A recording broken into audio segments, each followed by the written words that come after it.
And I know that I sound crazy now, even talking about a $10,000 XR.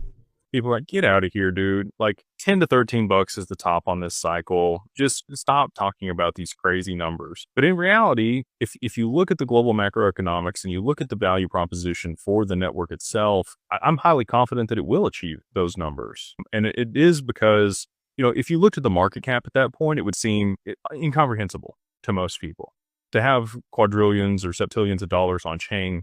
How? Right. But the difference here is stocks are all available to be traded. All those units are available to be traded at all times. So that demand, whatever it is on the stock and whatever it's priced at, is a correlation to the total outstanding shares versus what it's trading at. These cryptocurrencies can be held away, right? And so that you've already seen some of this with Bitcoin.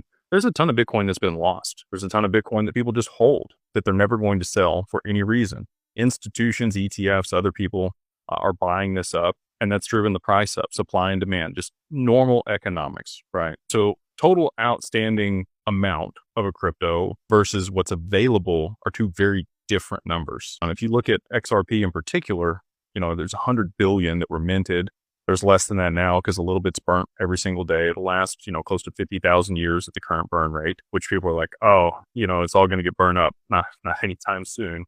That's why they made 100 billion of them. But the total available supply across exchanges, if you were even just to look at the wallets, is somewhere around 9 billion. So 1/10 of the supply. And then that's not actually what's available to be purchased. The exchanges have an accounting overlay across all the wallets that they hold that allows, certain portions of that to be tradable and what's held by retail. So in my estimation, based on, years of study, I think there's around 2 billion XRP currently on the market available for trade between the exchanges and retail. So 2% of the total supply. So now if you're talking about $5 trillion a day for Swift volume to move through the asset, what's available to actually move that? Not a whole lot. Now that's where you're getting these crazy moves to the upside. And that has to, there has to be liquidity driven into the asset, but those trading volumes will be what sustains it at those high levels.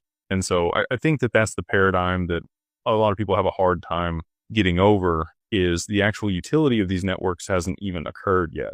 All of this is speculative, but they need to be, again, like I mentioned earlier, once they drive the liquidity into these networks and issue stable coins and there's volume, then they'll be able to use it in the capacity that a lot of the people that are invested here are hopeful for. That's how I think we can get to these crazy high valuations, is again, just traditional supply and demand, but a much smaller supply than people think is available is what's available. And then I think the demand for these assets, when there actually is utility, will be